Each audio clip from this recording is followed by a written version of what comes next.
Did you get those? Hi everyone, we back again for another episode of Marriage is for Grown Folks. As you can see, we are kind of giving people time to get in. We're not gonna start just so we're gonna start in a little bit, but as you can see, this is a song that I like. What up, Mike? What up, Mike? Chap, I see you there, sir. How you doing? This is another day with Marriage for Grown Folks. So glad to see y'all can join us. It hasn't started yet, but I am excited. I'm gonna tell y'all why in a minute. Yeah, I'm excited this time. So, we're about to get started in a minute. We're trying to give people time to get on here. So, this is gonna be something interesting this time. What's going on, right?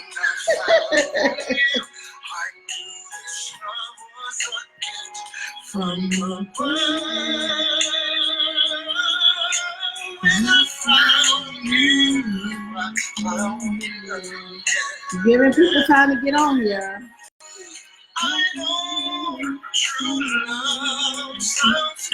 Wait.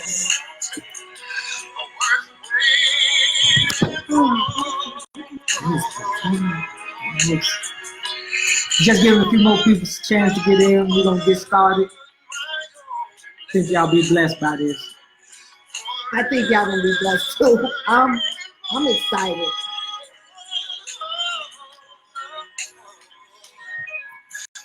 What's going on, Jeff? I see you there. Grant, what's happening, my brother?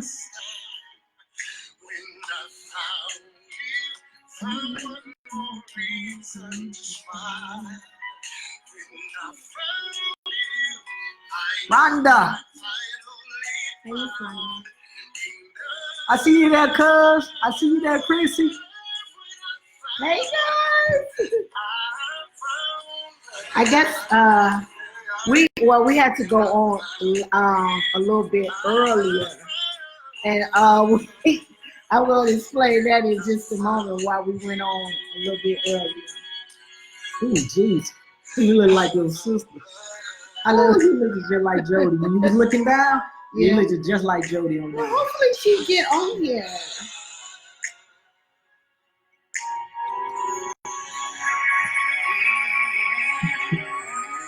Okay, so it is 7:01, and y'all, thank you all who returned to our live. I am extremely excited for this live. Last week I was kind of like, okay, yeah, whatever. I was excited because God had laid this on my heart to do this, so I was kind of hesitant to talk to my husband about it, and he was like, okay, let's do this, not realizing how it'll turn out. Well, this week, you can come over here, Rochelle. So my mini me, she wants to be a part of it this time because tonight we got lights, camera action. We got a whole crew here. So of course she is excited to be a part of this. But for right now, you can go sit over there, and we'll let you come back in just a moment. Okay, I'm gonna need my phone though. I'm gonna give it back to you. Yeah, just close the door. So last week we had when we were on the live, we only had about, I don't know, maybe 30 people or whatever. Probably not even that, but ultimately we had 500 views. And so tonight, because we had the 500 views, and our lightning wasn't as great. We got a whole lights, camera, action thing going on tonight with the crew here. So as y'all can see, look at us. We look a little bit bright. I look like I got on makeup. I look all dazzled up. Hey, I'm excited. and for y'all that was out last week, he corrected. As you can see, it's spelled correct. So marriage is for grown folks. Before we go any farther, let me just do this real quick because I try not to do anything without prayer and ask God to have his way so that things we say today could be a blessing to some people and also glorify him. So let's pray real quick. Dear Heavenly Father, I just thank you real quick that you allow us to see another day, Father God. Lord, I just thank you for my wife, Loretta. Thank you that you allowed us to see 24 years together, Father God. Now, Lord, we just ask that you be in the midst of this, Father God. Everything we say, Father God, I pray and hope that it glorifies you, Father God, and inspire and help someone to stick in their relationship and to glorify you in their marriage. This is my prayer in Jesus' name. Amen. Amen. All right, so it's on you. Okay. Okay, so first of all, hey y'all, I'm excited. We have, because of, again, last week we got over 500 views. So this week it has been taken to another level, kind of like outside of what we normally would do. We got likes, camera action, people actually here in the midst. But like I told them, don't get it twisted. We're gonna be as transparent as we was last week this week, because that's just how we do it. Thank y'all for whoever who came back, who's on here now that was on here last week. I greatly appreciate it. God laid this on my heart to do this, and I didn't even know how it would turn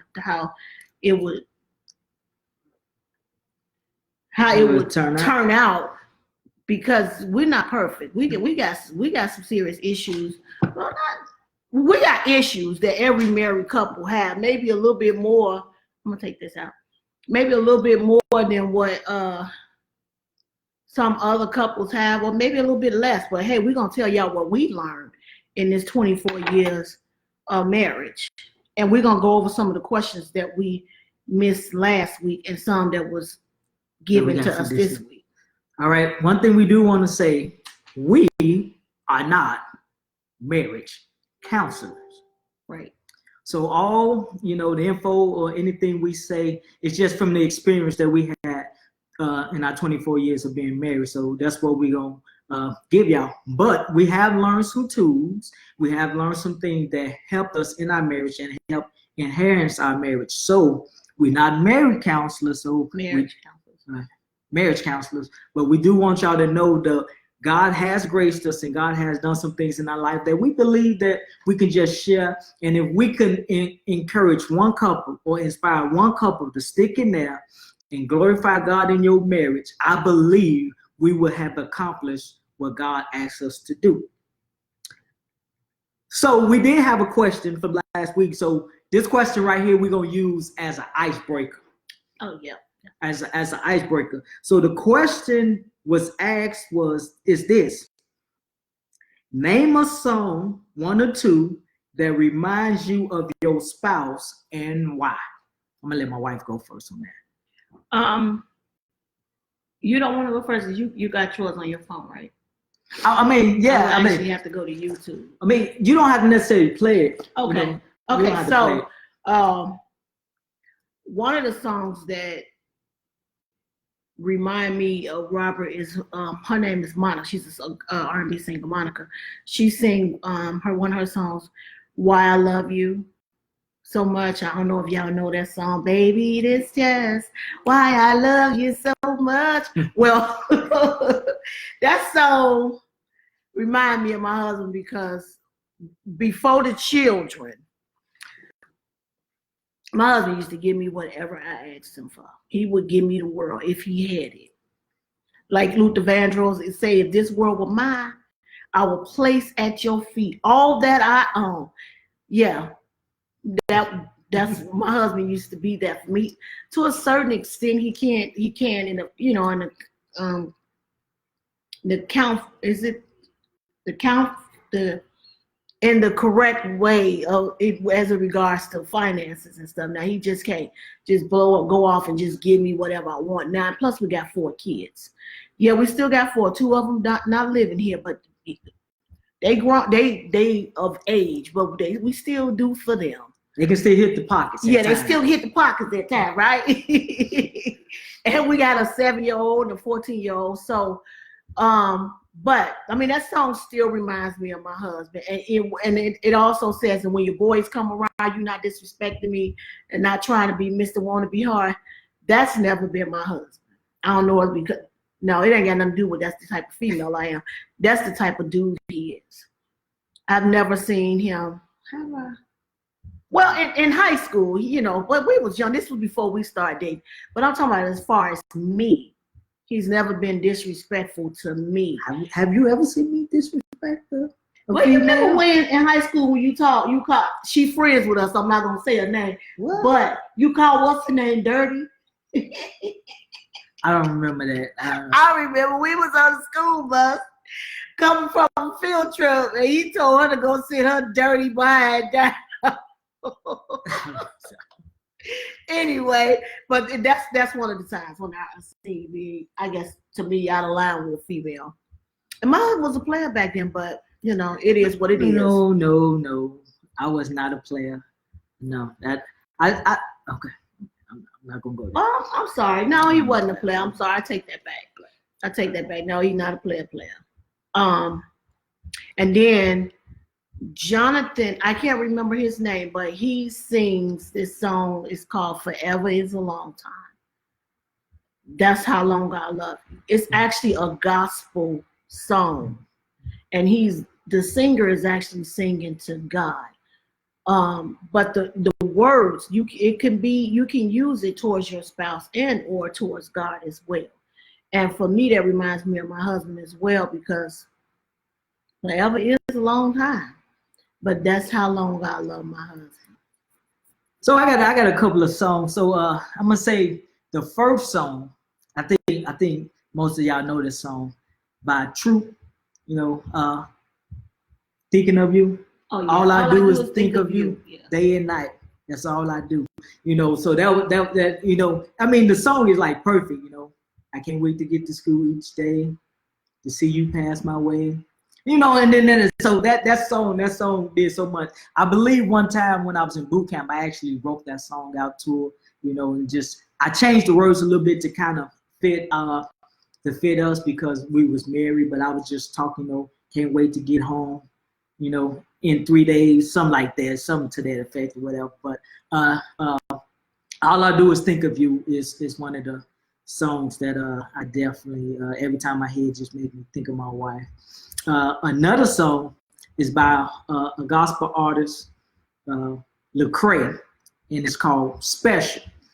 Now that song, the reason why I choose that song because I kind of feel like I wrote the song, even though I know I didn't, but it kind of lays out almost our relationship in a little bit.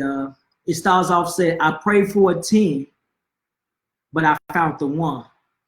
And just to give a little background, in high school, I was dating this young lady, and the relationship wasn't that great. So I prayed and asked God to fix the relationship, to make it home, because I thought she could be, you know, Mrs. Williams. I thought she could take on the last name. But shortly after I prayed that prayer, I want to say maybe a week later, 10 days later, my wife gives me a letter, and that letter right there started our relationship. So when that song came out years and years later, it made me think about how we, you know, finally got together. I was praying for a 10, but God sent the one. So yeah, so that song. And then if y'all got on early, I was praying. I Found Love by BB and CeCe Winans. And that song, every time I hear that song, it just made me think of my wife. When I found you, I found, you know, my true love, you know. So that's definitely a song. All right, so we about to get into it. We got a lot of questions from last week and some questions for this week to get into it. Now, I know a lot of y'all that was on was expecting us to do Naked and Unashamed. Yeah. But we're not going to do it this weekend. And the reason why was, me and my wife, we sat down, we talked about it. And it's like trying to build a house and not establishing the foundation. And last week, I talked about this book right here, The 5 Love Language. And I mentioned that this book was one of the tools and one of the things that help our relationship out. So that's what we're going to kind of talk about today. We're going to dive into the questions, but we're also going to talk about the 5 love language. And I believe that, this book, if you have not read it, please, I'm doing a shout out to Gary Chapman, but no, for real, read this book. I think it would change your life, change your relationship if you, once you learn your love language and love your spouse or your partner love language, then it will help you out. Also, we do want to mention that this is not just for married couples. This is for people that are engaged, people that are in a relationship, even folks that might be thinking about getting married. Feel free to share it. Feel free to let people know about this, because we just want to help somebody that once they do get married or they are married to continue to live a life that will glorify God through the marriage. So I think my wife's gonna start off with a few questions, then we're gonna dive into the 5 love language and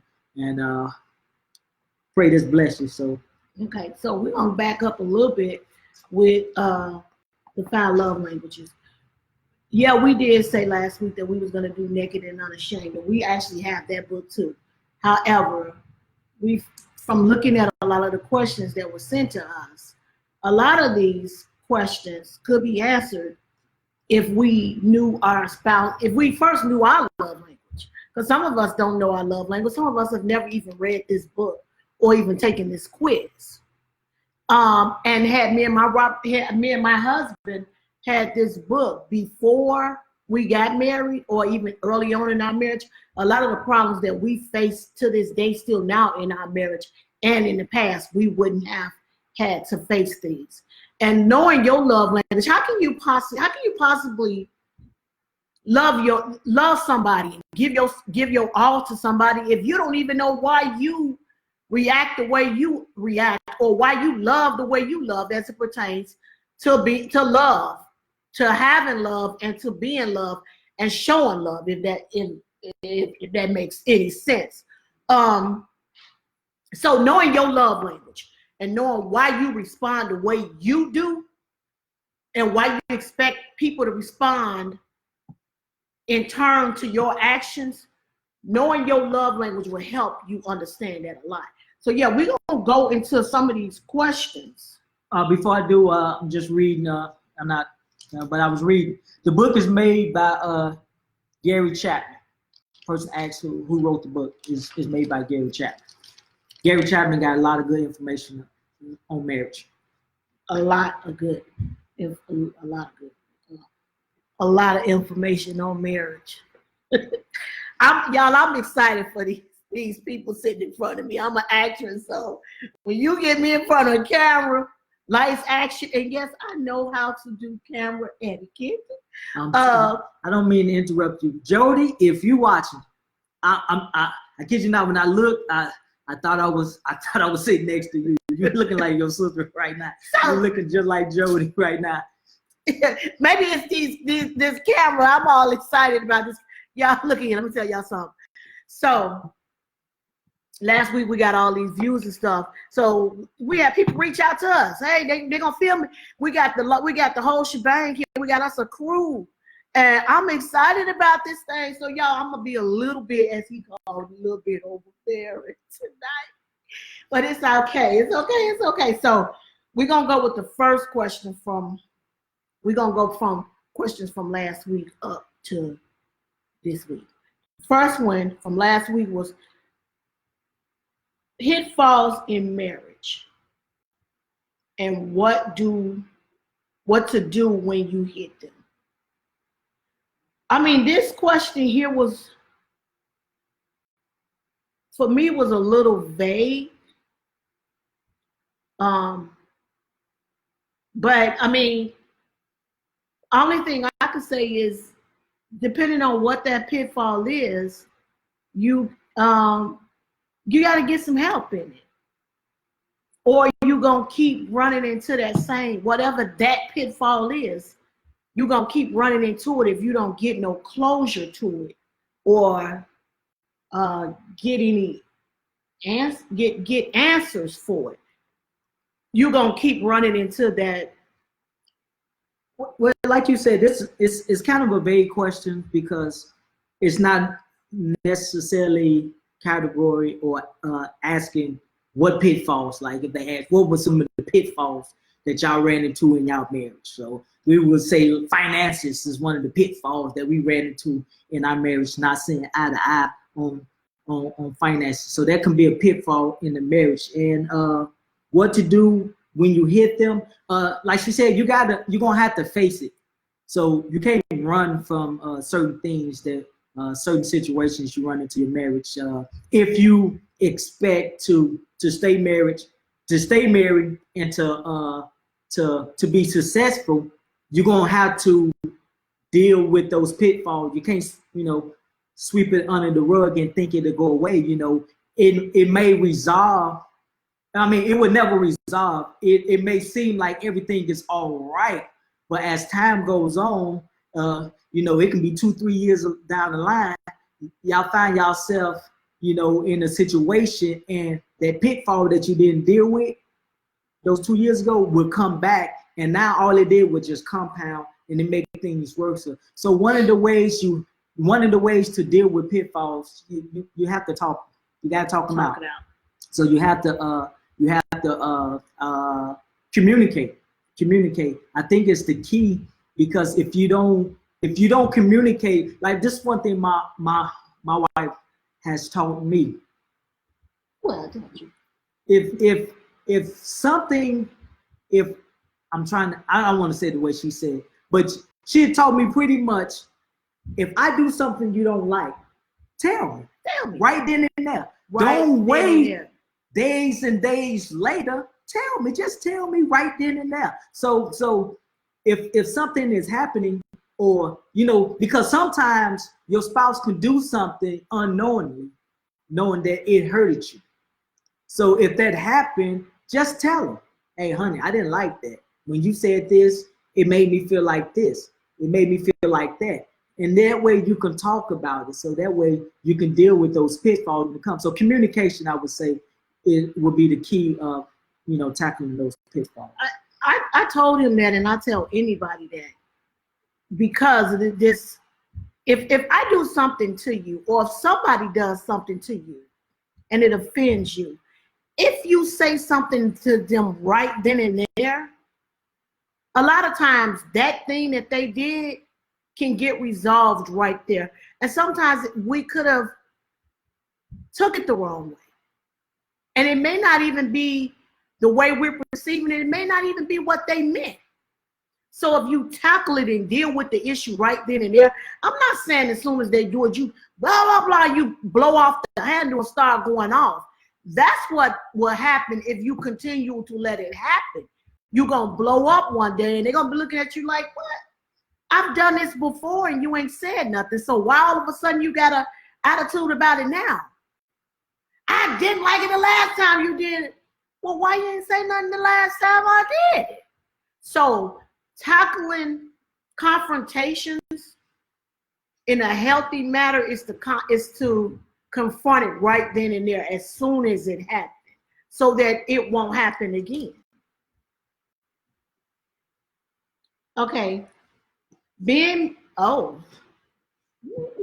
was my part right here. I'm excited, y'all. Y'all can get a glimpse of me.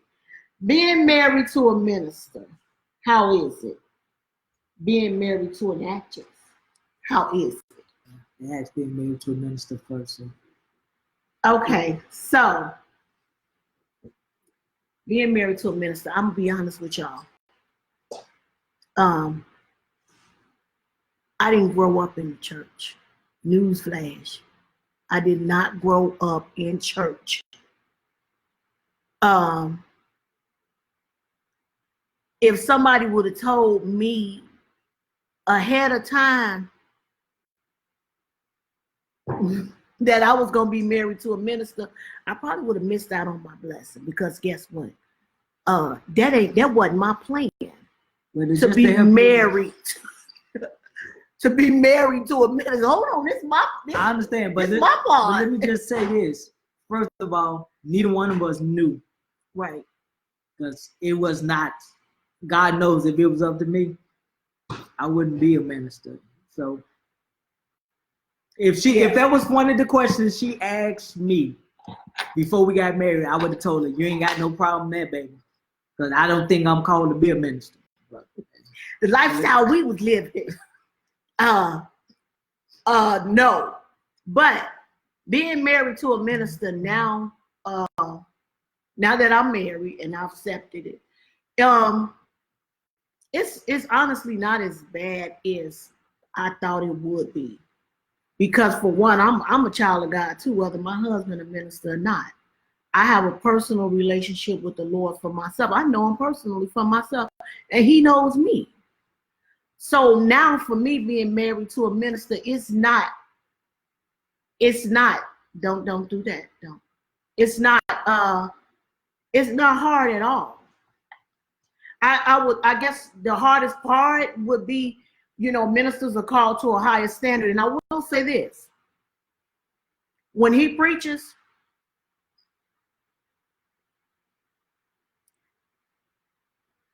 when any minister is preaching, pray for them, pray for their family, keep their family in prayer. And don't be just sitting up there with your pen and paper trying to critique everything they do and say, and you questioning this and questioning that. Listen, eat the meat and spit out the bones, because it's not easy being up there ministering. And then sometimes when they up there ministering, when he up there ministering, our family, because the devil don't want that. Look, we're not here to preach to nobody. Y'all definitely know I ain't not to preach to nobody. Wherever you act out with me, I'm acting out with you. So do know this. I'm not here trying to preach to nobody. I'm just saying it's not easy. And when you people that are ministers, your ministers themselves, pray for them when they up there. Pray for their family, because the devil is busy, and he gets even busier when your spouse or loved one up there ministering, somebody actually gets saved. He gets raw. He get dirty. Y'all know he don't want marriages to last anyway. I'm gonna go ahead on and shut up and go ahead and how is it being married to an actress? Because I can go all day with that, and y'all will be thinking that this is a church service, and it ain't. Well, being married to an actress is it's an adventure. I think initially, and she can probably contest to, I wasn't with it. I mean, it's not that my wife is not talented or anything like that. I think can I have water? Can you get the water, please? Her being pulled away, from the house at times. And so initially I wasn't with it. But then once I seen how much she really enjoyed acting, I got behind her. And I started supporting her, and, doing whatever I can do to help that dream come true. I didn't understand the question. Which question? Mm-hmm. Which question did you pitfalls in a marriage and what to do when you hit them, or being married to a minister, how is it, or being married to actors? Those are the only two questions we've done thus far.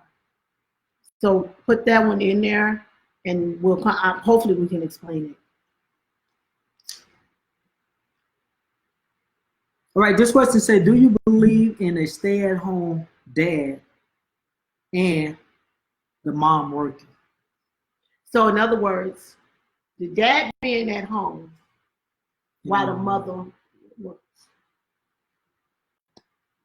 You want to go? I would say it can work. It can work. But I mean, that would be something that the both of y'all would have to agree that the stay-at-home father would stay at home and take care of the chores that the mother would normally take care of, and the mother go and work. So I don't see a problem. But like I said, that's a conversation that y'all will have to have, and to make it work, you make sure that that's something that both of y'all agree on, that's what y'all would do. So I believe it can work. I do too. And society always, yeah, please, we're not marriage counselors. This is just our own personal opinions from life experiences that we've had. But society will have it that the woman has to be at home. I mean, maybe that's true.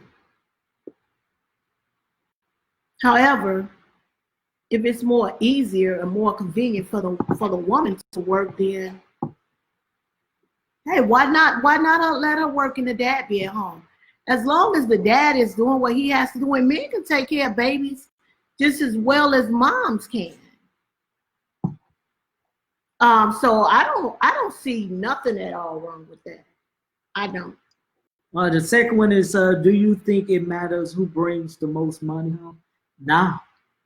Mm-hmm. As long as both of everybody doing what needs to be to keep the household going, I don't think that it don't matter to me. I would say the only the only problem you could run into with that is kind of like a situation we had when we first got married. We both were working. I was a manager at Domino's Pizza. Well, at first, initially, I was a delivery driver, and I was working on a base, a military base. So the 1st and the 15th, a delivery driver, I was a size 12, 38 double D, pear-shaped. I would put my Fashion Fair lipstick on. It was time to go deliver them pizzas on the 1st and the 15th to them drunk Marines. When I tell you them tips, baby, I used to bring home tips. Sometimes my tips for one night would be more than what my paycheck was. I'm going somewhere with this. Then I switched over to a manager. Yeah, I did. I took a pay cut, which I don't know why I would go to being a manager, but I was all in love with the fact of being a manager or whatever. I took a pay cut, so a paycheck went down. Now, here comes where the problem came in for both of us working. We took all of our money and put it all in the bills. Well, then guess who got pregnant? He sure didn't. I did. I got pregnant with my oldest child. And that little girl tried to come into the world at how many months I was? I was 5 months pregnant. So I had to be put on bed rest. Now, this is where the problem happened. Both of our checks went into all of our bills. So he had to go get a second job. He couldn't stay home with me. I was put on strict bed rest. Couldn't get up out of the bed just to go to the bathroom. So his mama had to leave her job and come to our house to take care of me, and he had to go work 2 jobs. So I would say this to that. Whoever makes the most money, whoever you two take one of those incomes and put all of your bills will be, is that the word I'm looking for, contingent? Or based around that, your household bills. Everything you have, like our mortgage. We was approved for more when we first bought this house because both of us was working.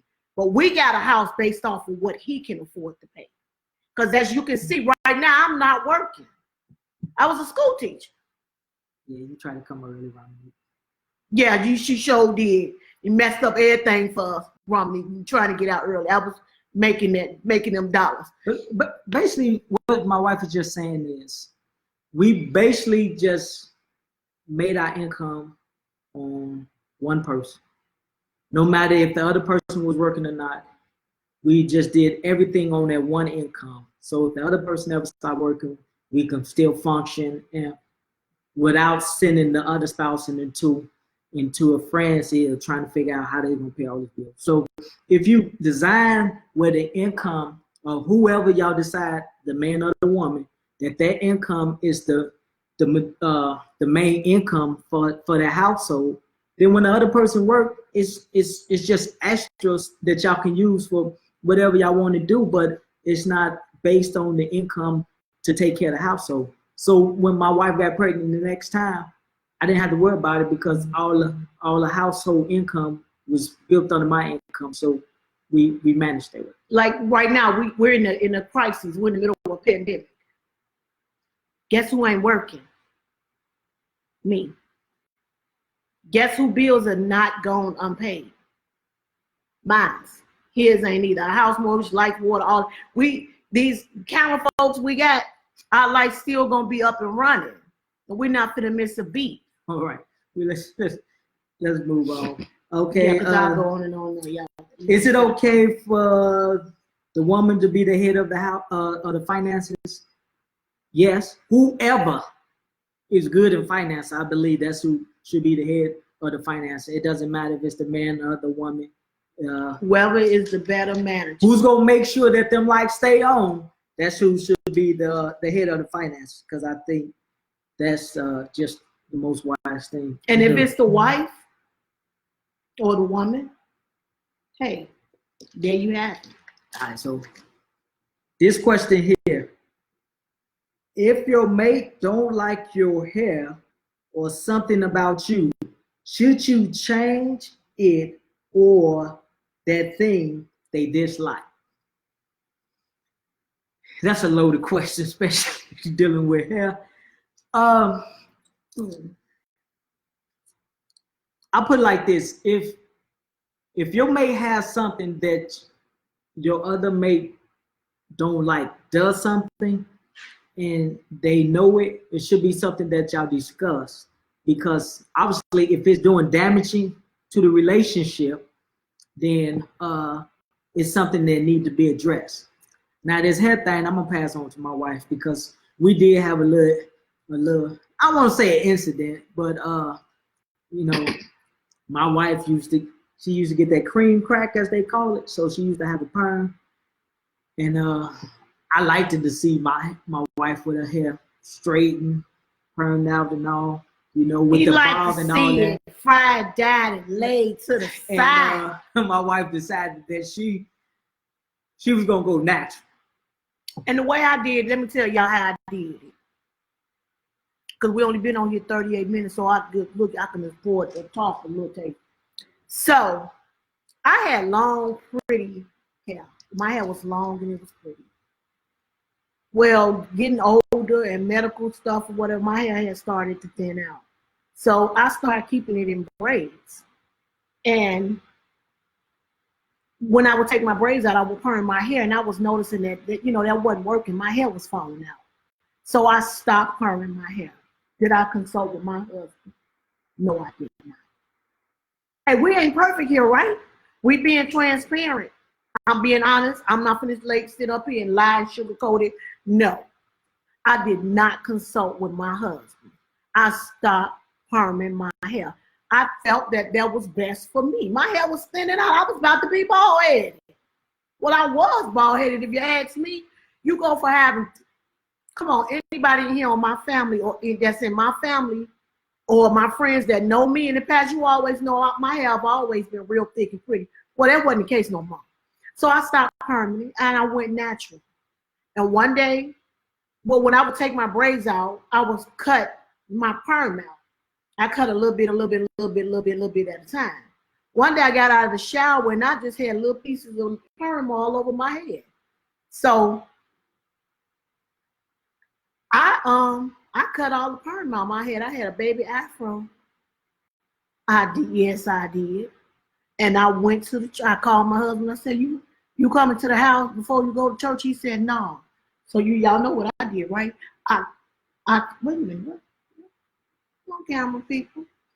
I cut that relaxer out of my hair, put me some makeup on. That's when I started wearing makeup.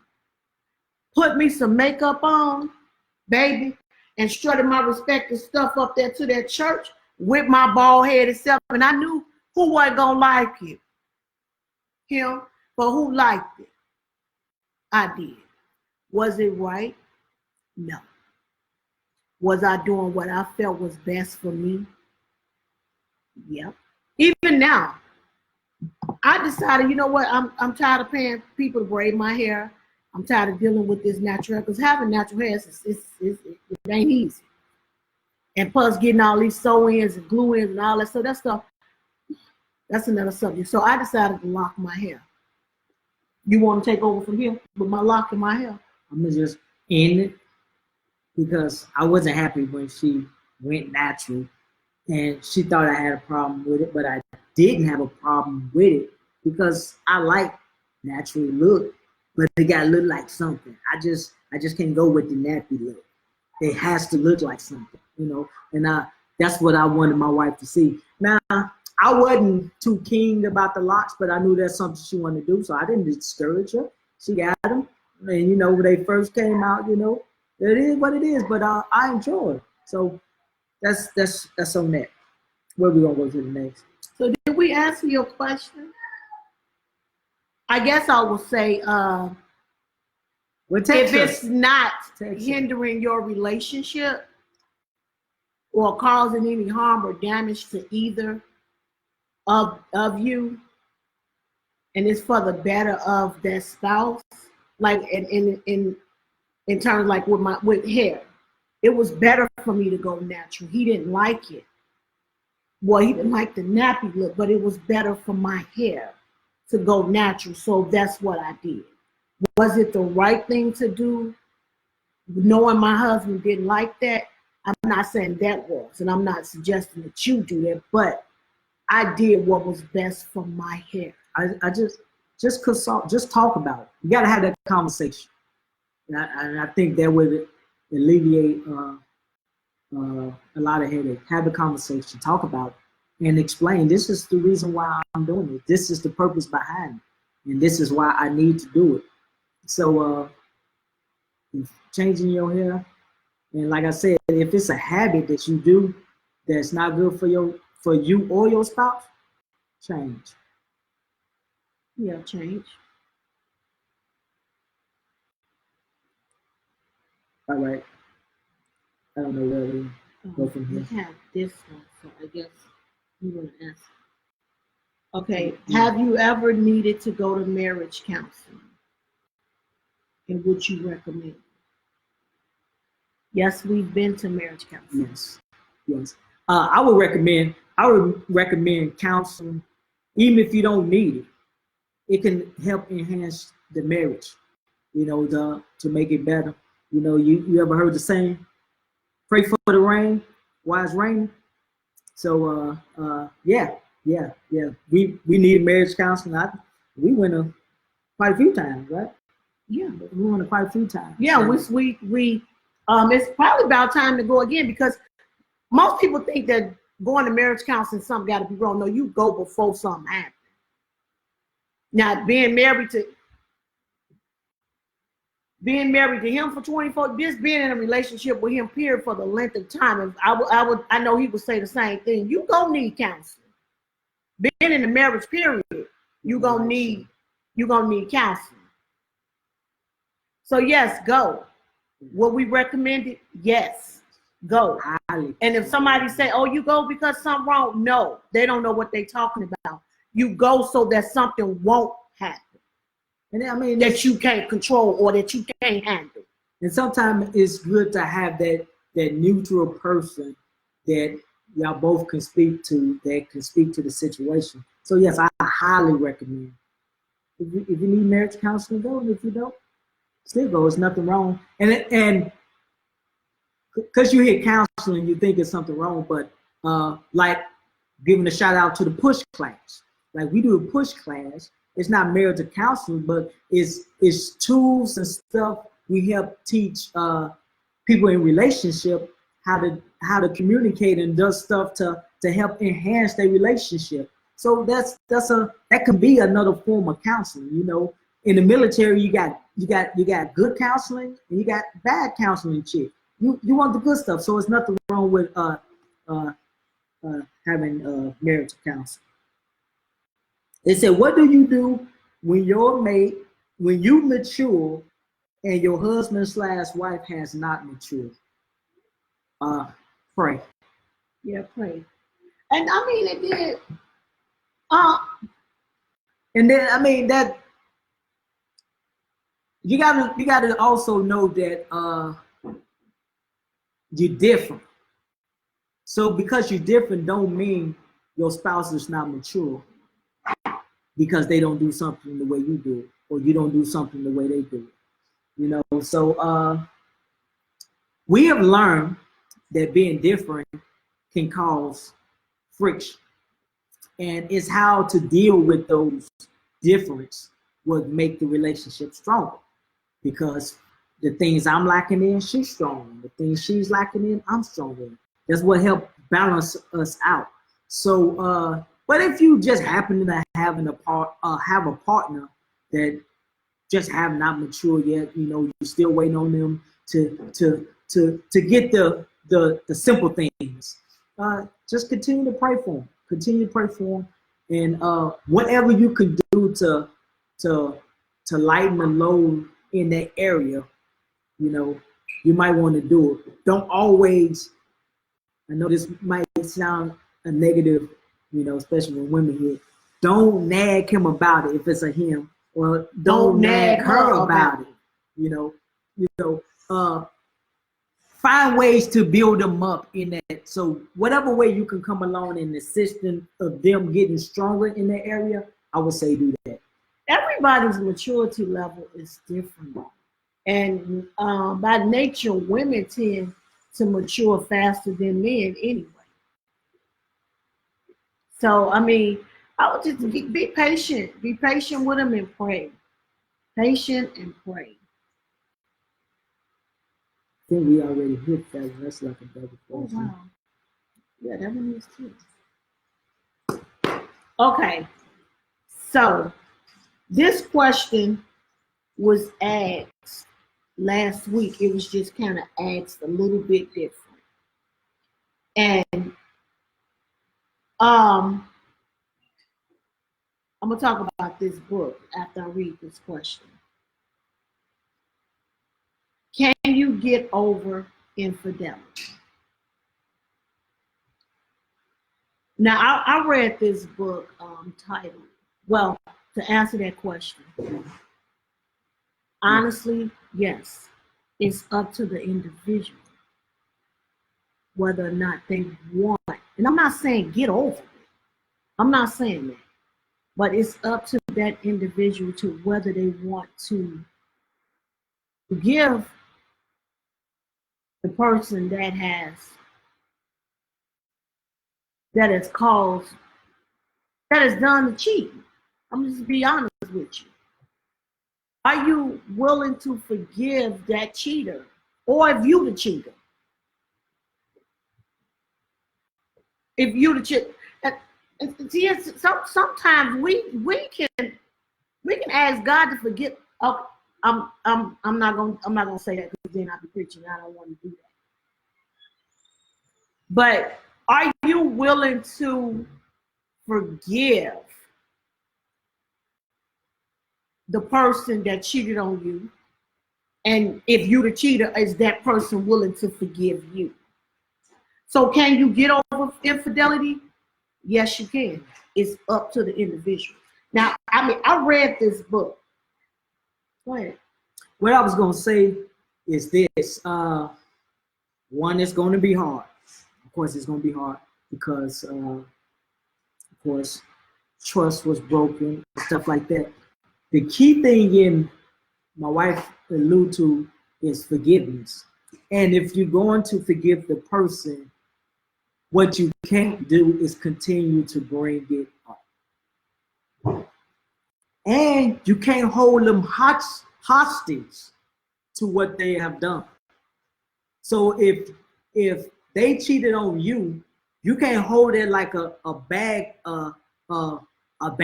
as I'm going to use this to my advantage. No, to totally forgive them You have to let them know that, yes, you made a mistake. I forgive you, but you cannot bring it up every time a situation. Or if you get mad at the individual, you want to remind them of what they've done to you. And this, no. You would never get healed. And let me say this, because I'm a preacher by nature. So, but this remind me of a message I was talking about in Isaiah 43. God reminded the children of Israel what He done for them. Then He told them to forget it. And the reason I believe He told them to forget it is because He didn't want them to look back. And too often we look back. So what I equated that to is looking in the rearview mirror. Every car is equipped with a rearview mirror, and it serves a purpose. But if you stay in the rearview mirror, which means you continue to look in the past, you're going to destroy your future, because you can't go forward because you're standing in the rearview mirror. And if you do go forward, you're going to cause an accident because you're not paying attention into what's in front of you. Too often, we hurt our future looking in the past. So don't stay in the rearview mirror. So if the person done wrong, yeah, we know it hurts, but you have to move on, and don't always throw that thing up in that person's face, because true healing comes when you forgive. And when you forgive, you might not forget, but you don't constantly bring it up. You see, that's the reason why this, and that's the reason why that. No, I truly believe that when you forgive and you don't bring it up, that will cause you to get over it. And it can cause your relationship to become stronger. So that's my take on it. Okay, with back to this book. I read a book called The Anatomy of an Affair. And the book is through Gary Chapman as well. I got the book at a marriage counseling conference that Robert and I had attended with another couple. And I got the book because Robert accused me of infidelity before. And I mean, I'll let him explain to y'all why. And that thing messed our marriage up for what? About 4 years. About 4 years, 4 long years. And the person that he had accused me of, hey, went on with his life. He wasn't studying me, wasn't studying Robert. He had went on and was doing happily-go-lucky in his own marriage with his own spouse. Wasn't thinking about us. And here we were over here dealing with this for 4 years. It had gotten so bad to the point where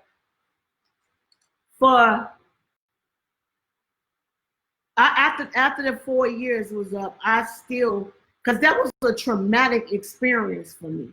See, it's one thing to cheat, but then it's another thing to be accused of. It's something to be accused of something that you did not do. And then you have no way and nobody that wants to even invest in listening to you or hearing you out. It had gotten so bad to I was on depression medication. And it affected everything about me. It affected my attitude, everything. And this medication was so debilitating to, if I missed one dose of it, I couldn't even get up out my bed. And this goes on that lines of, if you, in our case, I was the one that was accused. So he felt as though I've cheated on him. And when I went back and I studied it and I looked at the whole view of it, I put myself into a position to where I allowed my good deeds to be evilly spoken of or thought of, because the situation did not look good. It did not look good. And all I had to say was, no, I didn't do it. I didn't do it. I didn't do it. But because the situation didn't look good, I had no way of proving the situation wasn't what it was. I allowed all that to eat at me. And I had already asked God to forgive me of it, forgive my husband for thinking of it, forgive the guy, forgive everybody, yet I hadn't even forgiven myself. I hadn't. I had not forgiven myself, which caused me to be taking all this medicine, not being able to function. Forgiveness. I wasn't even walking in forgiveness. I didn't forgive myself. I didn't forgive my husband for accusing me of it. I didn't forgive the guy who was, I don't know what he was doing. I just know for me, I wasn't walking in forgiveness. And I allowed the situation to take over my entire life. So walking in forgiveness, you will, if you can't, you will allow somebody to live completely rent-free in your mind. It will take over you and they will be gone on living their life.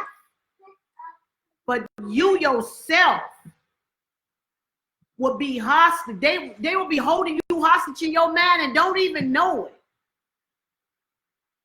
So can you get over it? Yes, you can. But it's up to you to walk in forgiveness.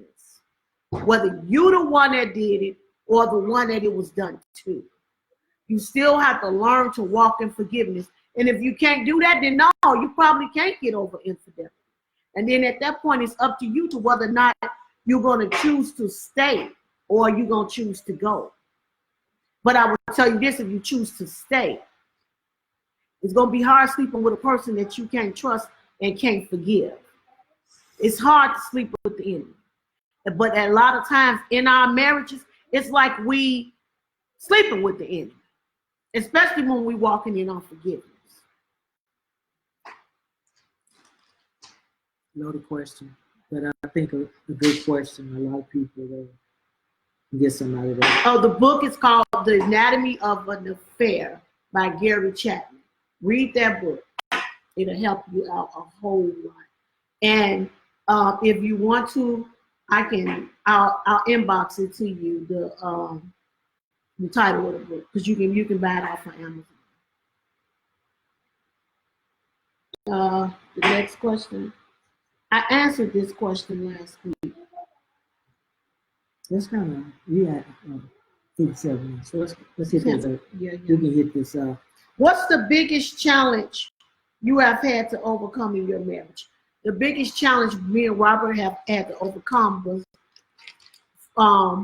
that incident where my husband had thought that I had cheated on him. That lasted for a total of 4 years, as far as the back and forth go. But for me, this month, so when this incident happened, when my husband started accusing me, it was in 2011, 12, right? Yeah, 2011, 12. 2011, 12. That lasted, so 2012, 13, 14, 15. Now, mind you, in that, I was taking depression medication. So 2012, 13, 14, 15, 16, 17, 18, 19. This month, I've been off my depression medication. I had to get weaned off of it. It was just that bad. I couldn't get up and walk and function if I missed a dose. So to get weaned off of it, it was almost like taking a heroin addict and trying to rehabilitate them from using heroin. Because I don't know if y'all know, but a heroin addict can't just go cold turkey with their medication. They have to be weaned off. This month, on the 11th, on my husband's birthday, and on my husband's birthday, will be 5 months that I've been off of my medication. And it wasn't easy. So yeah, that was the biggest challenge that we had to overcome in our marriage was that. But I tell you, with prayer, and I think also stop being selfish. Because sometimes you can be selfish in a situation, and think of the other person, and trying to understand the other person's need. And I believe you can get in through anything. So we recommend this book, The 5 Love Language, and we want to talk about the book. It got the 5 love language, which is one is words of affirmation, quality time, receive gift, active service, and physical touch. So in this, I learned a lot about me, and I also learned a lot about my wife. And what I learned about me is, which I kind of knew already, one of my love language, which is word for affirmation. You know, I'm not big on receiving gifts. You know, if I get one, fine. It don't mean, but you know, to hear my wife say I love you, or to hear my wife say you did a good job out there in cutting the yard, or you did a nice job painting the house, it does something for me. I like energize me. It makes me feel good. You know, it makes me feel appreciated. It makes me feel like, you know, she wants to be around me. So to hear my wife say stuff like that, it's just good. And I mean, it's been like that since I've been a little boy. So word of affirmation is one of my love language. And so in here, I'm just gonna read some of the things it said do. So in this book, it actually got so it got one for husband and one for wives. So you can go through it and you'll take a test. So you read off the questions and you check it, and at the end you total up which one, and then it tell you your love language. And then the wife will do one, and it'll tell her love language. And on the website, actually, if you just Google the 5 love language, in the website you can actually get the questions. And I challenge y'all to do it with your partner to find out what they love language, and it'll help you to understand them a little better, because you can be thinking you showing love to your partner, but if you're not speaking their love language, you're not showing it at all. Nothing. Like, okay, his love language is words of affirmation. That's not mine. I don't, and this is not everybody, but this is me. Since I was a child, I don't need nobody to affirm me. I'm good. I'm good. I don't need you to say, oh my God, you did a good job. If I felt like I did a good job, hey, I did a good job. I don't care what you think. Now me saying, honey, oh, that grass out there, that was good. You did a good job. Let's talk about this grass. My love language is acts of service and receiving gifts. To show me you love me, do something for me. I like for my grass outside to look nice, to look good. Our house is on the corner. Well, I've been here in Florida too long, sound country. Our house is on the corner. So as soon as you turn the corner, we're at our house. We got a corner lot. Anybody who know you got a corner lot, that lot need to be on point, because when people turn that corner and your block looking raggedy, everybody on the block look raggedy. So for me, one of my love languages is receiving gifts and acts of services. So you want to show me you love me, go out there and cut that grass for me, because I like to have me some nice grass. I like for my grass to look nice out there. I want it to be all nice and green and pretty. So go out there and cut that grass for me. That ain't his love language. So for him, that, you know, he ain't showing me he love me because he ain't cutting the grass. But if yours was acts of words of affirmation, you would tend to do that to your spouse. Oh, honey, you look so good today. I love this. No. You're not speaking a love language. You're speaking your own. So how is it that you're going to love somebody when you don't know the effective way to love them, and or you don't even understand why you love the way you love, because you don't know your love language. That's why we backed it up and went from naked and unashamed to the 5 love language. You see, in this thing called marriage here, it's almost like my little saying. I say, you know, I before we got this marriage for grown folks, I used to always say marriage ain't for punks. Because in a marriage, you just like you get in that ring. Ain't nobody going to the ring expecting to lose the fight unless you a punk and you scary. That's why I say marriage ain't for punks. Because you climb in that ring with the intentions of coming out a winner. Now you climb in that ring with your partner. Y'all gonna have to stand together, go toe to toe. Y'all gonna have some blows yourself. But if y'all together, because it ain't no I in team, it's we. Y'all gonna fight together, whether it's back to back, side to side, or whatever. You got my back, I got yours. You got my peripheral vision, I got yours. You take this side, I take that side. But how we gonna speak the same language if we don't know each other's language?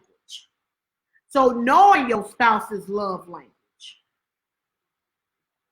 knowing it so that you can speak it, but also how you gonna speak theirs if you don't know yours? That's what the backup for. Is backup coming back to the 5 love languages instead of naked and unashamed. We'll get to naked and unashamed somewhere down the line. But for this week and the next few weeks, we probably gonna be doing with this 5 love languages. If y'all are interested, we can. What can we do? How can we get that to the people? Get what to the people? So y'all can take. To take the assessment. The assessment, yeah. We can put the website that they can go to get the assessment, or just inbox my wife or myself, and we make sure you can get the assessment so you can take it. I'm just gonna read for this says, if your spouse love language is word of affirmation, this is says some of the things you should do for your spouse. So, since mine is word of affirmation, it says this is what you can do. So how's she gonna know what she need to do? That's all right. Go ahead. No. You can. Yeah, I can hear. I know you love me. So it says this for word of affirmation. For 1 week, keep a written record of all the words of affirmation you give your spouse each day. At the end of the week, sit down with your spouse and review your record. Another thing they say you can do is set a goal to give your spouse a different compliment each day for 1 month. If an apple a day keep the doctor away, maybe a compliment a day would keep the counselors away. You may want to record these compliments also so you will not duplicate the statement. So you won't say the same thing over and over again. I think that's a good, I think I'm gonna challenge my wife on this. So starting June the 1st, she's gonna have to give me 1 compliment a day for the next 30 days. I think that's a good idea. Another thing they say, compliment your spouse in the presence of his parents or friends. It said you will get double credit. Your spouse will feel loved and your parents will feel lucky to have such a great son-in-law or daughter-in-law. So in other words, compliment your spouse in front of friends and family. Yes, that's a good one. I like this one right here. It said, write a poem describing how you feel about your spouse. If you're not a poet, choose a card that expresses how you feel. Underline special words and add a few words of your own at the end. Yes, I think that would be very nice. And lastly, if you find speaking words of affirmation is difficult for you, practice in front of a mirror, use a cue card if you must, and remember, words are important. So Okay. words of affirmation. Well, he gonna do he want a challenge. I can do that, but one of my love languages acts of kindness and receiving gifts. Now, for me, back to my grass. I like my grass to look nice. For my grass to look nice, it has to be watered, right? This rain, baby. Let me tell y'all about this rain. Rain makes everything grow. Well, in some cases, back to church, right? But we ain't at church right now because we online. I thought I'd throw that joke in there. Anyway, let's start watching some of my grass grow out there. So when this rain stop and this drought come in, then that's when I need my acts of services to kick in. Speak my language. Get that watered grass. Get that grass watered. And I like receiving gifts. That leads to one of our, matter of fact, that goes to one of our questions that we haven't got to. When purchasing items, especially big ticket items, do you guys discuss before spending? Yes. Now, let me be honest on something. Am I guilty of purchasing gifts or purchasing items and not saying nothing? Yes, I am. Any woman on this live that don't be going and buying items and throwing it up in that trunk for a few weeks, a few days, or put it in that closet, baby, and taking it out, bam, looking good. Y'all might not. If y'all say y'all don't do that, y'all might need to take a look in the mirror and look at the man in the mirror. Some of y'all might be lying to yourselves. I'm guilty of that. However, when it comes to purchasing big items, you must consult your spouse on that. Like yesterday, I love Michael Jordan tennis shoes. These are the only shoes that I would go spend some money on. Well, Jordan has this one tennis shoe, the Carolina Blues. They wasn't in my size when they first came out. Well, I walked in the store yesterday, and I'm not going to tell you something, say, yeah, you need to check in with your spouse on purchasing big items. And then I sit on here and lie to y'all. Because I took a picture of them things. Y'all see them? They had my size in the store, too. It was $135 still, because this is his newest shoe. That's a big purchase item for us, considering the fact that we're on one income right now. So what did I do? Even though I am guilty of buying things and hiding it in the trunk or hiding it away in the closet, that's one thing I ain't going to do. I ain't going to be purchasing stuff on that caliber and hiding it. Could I have done that? Yeah, I got access to all his credit cards. That's one balance he don't check daily, which he probably going to start doing it. Don't check that balance. But I could have did that and then just broke them gym shoes out. But did I do it? No, I called him and I asked him, I said, hey, I like these. They got my size. Now, you know I like them. I had these shoes before. And can y'all believe they got stolen from me? I got robbed of my shoes. So I've always wanted that pair. And they had them in the store. They there now. Preferably they still there. Preferably they be there when I go back to get them. I text him and I said, hey, the discount for me, with our military discount, them shoes would only been $109. That was still a little bit pricey, considering I got all this new growth up in my head and I'm getting ready to get my hair done. This is going to be a nice piece of change here to get my hair retied. And guess who's paying for it? Him. So I took that into consideration. What's more important, getting your hair done or getting these mics? At the time, honestly, those mics was because they was on my feet looking good. I wasn't thinking about my hair. Then I sat there for a little bit and then I thought about it. Girl, you better take them shoes off and put it back on that shelf and pray that they there when you get some money to come back to get them. purchasing big items, yes, without a shadow of a doubt, you need to consult your spouse no matter how much money you make. Consult your spouse. Now, I ain't gonna lie now, you see that good pair of Steve Maddens and they on sale. No, I'm just throwing jokes out there. But some of it is the truth to it. Some is the truth to it though. But consult your spouse. It's very important. Very important. I have done it, but I'm a rare occasion, you know, where I don't really splurge when I spend. I'm not a big spender. So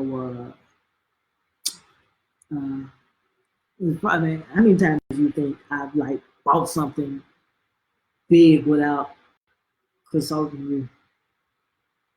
No. No. He don't buy nothing. He don't buy I nothing. bought that belt, I ain't tell you. Oh, you know what? Yeah. And you know what? He did. He spent. You still don't know how much. I still don't know how much that belt was. But my husband has always been a big wrestling fan. More than them Jordans, I can tell you that. We gonna have a come to Jesus camera, guys, y'all. Hey, But we being raw here. So He bought that. He bought that belt. He once or did. twice. He bought the belt. Yeah, he did it. I did. But guess what? We being transparent. He did. But when we tell somebody else to do it, no. No, I wouldn't recommend. You consult your spouse. He bought that doggone wrestling belt. But y'all know he'll never do nothing though. Now me on the other hand, do I purchase big items without consulting him? No, I did not. Even when I was working, I did not. I almost said the bike, but I told you about the bike. Now, yeah, you told me about the motorcycle. I almost bought another bike though. When I got there, they had sold it. Oh, I was gonna buy that. now here comes the truth. No, I told you when I came home. Remember I came home and I told you because the blue one. I told you. Oh yeah. I told you. He told me about that blue bike, y'all. He did. She was gonna see it. If they still had it, she was gonna see it. I was just gonna pull up. She was like, "Hold up, what happened to your other bike?" I traded that in and got this bike. Almost. He has a fetish with motorcycles. Oh, Lord, he loved him some motorcycles. It took a minute for me to get on there, but I love them too. Am I gonna ride one by myself? If we wasn't on the live, I'd really tell y'all how I feel. But because we're on the live and I'm a Christian woman, I don't need to be on here cussing. Let's talk about some more of these other consult your spouse. So we did that. Your spouse. This one I think is both of ours kind of probably in the top 2 or 3 is quality time. Yeah, that's both of our love language. We both like to spend time together. As much, come on, let's be real with the people. As much as this, he get on my nerve. And that's y'all, if those of you who watched the last week, he did say I was a little bit overbearing at the time. Yeah, I can be. Yeah, I'm that one. Mm-hmm. But we both like, we still like each other. And that's something to, it's easy to say, oh yeah, I love my husband. I love my wife. But when you don't like them, you can love somebody all day long. But then if you don't like them, my Lord. I think with quality time, I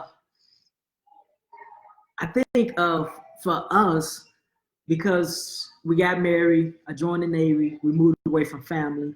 And then when we started raising our family, we never really had anybody to really watch our kids for us when we wanted to do something. So maybe for probably the first 15, 16 years, we really didn't do nothing for each other that much. Every now and then we'd catch a break. And shout out to Elder Coleman. He used to watch our kids for us. The first Saturday of the beginning of the year, he used to watch our kids for us. So we used to get a little break. But now as our kids got older and we start spending more time with each other, I absolutely love it. I mean, she got me doing before the pandemic. She had me doing things I didn't like doing, like going to the movies. I'm not a big movie person. You know, I can wait till it come out on TV or whatever. I don't have to go. But we used to go to the movie once a month. Dinner in a movie. We used to. Well, I mean, we were doing it. You know. Shout out to our covenant partners that we got out there that be going to dinner in the movie with us. But Mark we was doing Juana, Maria and Floyd. we was doing it on a constant basis. And like I said, I wasn't a big movie person, but I was spending time with my wife. And so I was liking that. So that's quality time. I mean, when I come home from work, I call my wife because that's quality time I can get to spend with my wife. Cause I got like an hour drive from work to home. So that's just time I love spending with my wife. So quality time is big on my love language. And it's big on mine as well. Oh Lord Jesus. It's big on mine as well. Hold on for a second. That's big on mine as well. So we're gonna get to a few more of these questions because we didn't want to be on here no longer than an hour and 30 minutes. We had an hour and 21 minutes now. So and the camera people got to check out a little bit. So do you both get along with each other's parents and siblings? Well, I love my mother-in-law. I love my father-in-law. Now, do I love my in-laws, my siblings, my sisters and brothers? Yeah, I love them. Do I get along with my in-laws? Let's see. Let me name my sister-in-laws. Let me go with them first. My sister-in-law Janelle, my sister-in-law Tamika, and my sister-in-law Denise. I love all three of them. I get along with all three of them. Do I talk to all three of them all the time? I talk to my sister-in-law Tamika more so than I do Denise or Janelle. Matter of fact, Tamika is on here. Hey sis. But do I love them? Yeah. Do I get along with them? Yes. Do I love my mother-in-law? Do I get along with my mother-in-law? Yeah. Do I agree with everything my mother-in-law say and do? I can't. I can say this online. Hell no. I do not. Or I can't. I cussed on the live, y'all. Pray for me. But I love my mother-in-law. I have, let's see, my brother-in-law Frank. My brother-in-law Tykerius, my brother-in-law Gregory, and my brother-in-law Douglas. I have 4 brother-in-laws. Mm-hmm. Do I get along with all of them? I get along with, yeah. I get along perfectly with 3 of them. 1 of them, not as much. But do I still love him? Yeah, I still love him. That's my brother-in-law. You know what make us both of our family crazy? So we gonna get along. So it's perfect. Because sometimes you got couples that get together and they family. One of our camera workers had to go. It's on the extreme. You like one is like half crazy, but the other one you come from a good balance. So but both of our families are crazy anyway. So we can't help but to get along. So we don't really have problems with that. They're both crazy anyway. So yeah, it's funny because our families knew each other before we knew each other. It's just like it's like we all just big one happy family. It doesn't matter. They all crazy anyway. So it didn't take no getting used to because it didn't. They just. And honestly, I think to a certain extent, that's kind of what helped our marriage was the mere fact that our families jailed off the back. Before we met each other in high schools, but our families met when we was in Pampers. So, I mean, hey, we all just get along. We do. I love my sisters, my sister-in-laws. I love my brother-in-laws. Do I agree with everything that they do? Nope. I don't agree with half of the stuff my sisters and my brother, my birth sisters and brothers do. I don't agree with everything that they do. But that's my family. Say something about them, can we say we're gonna throw hands on the line? We're gonna get these hands to you. So my wife talked about her love language is act of service and receiving gifts. So I never understood, and that's why this book really helped me out, because that's my wife's love language, receiving gifts, but it's not my love language. So I couldn't understand why my wife would get upset when I wouldn't want to give her something. I like to get birthday presents, Valentine's presents, It took Mother's Day presents. It took years for me to grasp that understanding, because I was just like, hey, you got me.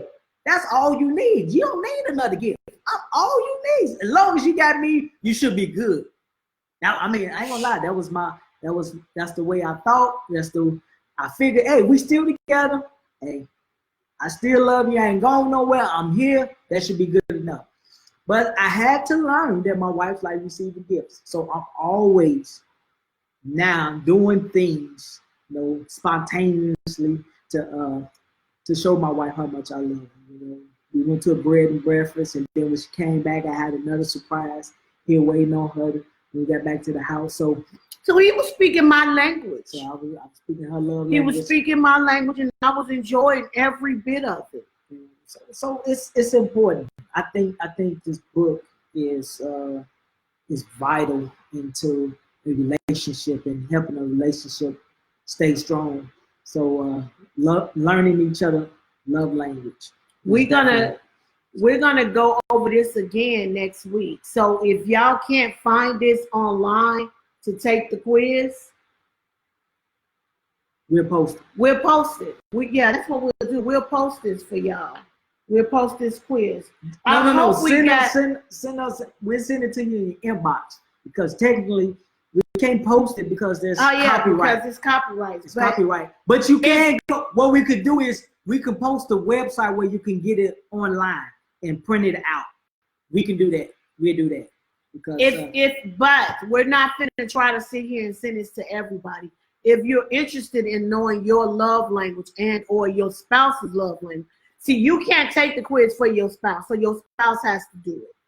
But if you're interested in learning your love language and your spouse is interested in knowing theirs, then inbox us, one of us, and we'll send it to you. We'll send you the questions, because we'll take it right out of this book. We'll send it to you so you can write them down. And hey, the only way you're going to find out is if you be honest and truthful with yourself. Don't be asking these questions knowing you lying.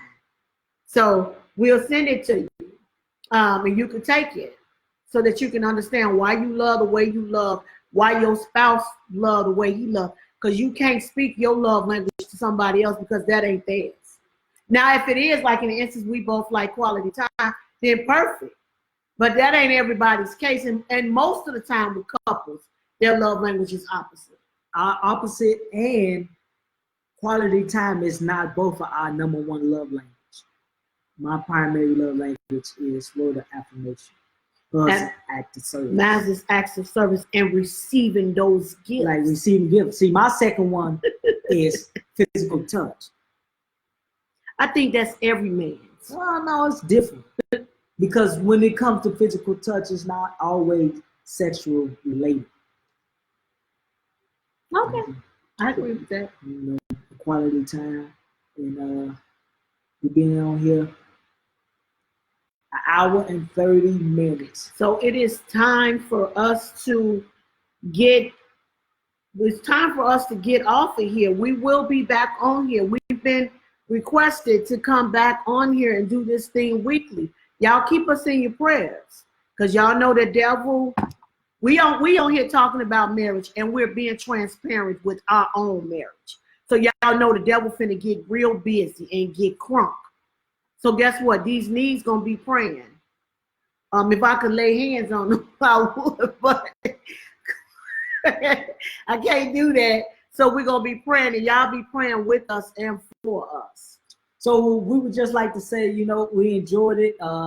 I enjoyed. I pray someone was blessed. I pray it was something that was said that will enhance your marriage, enhance your relationship. If you engage, thinking about getting married, please feel free to share it.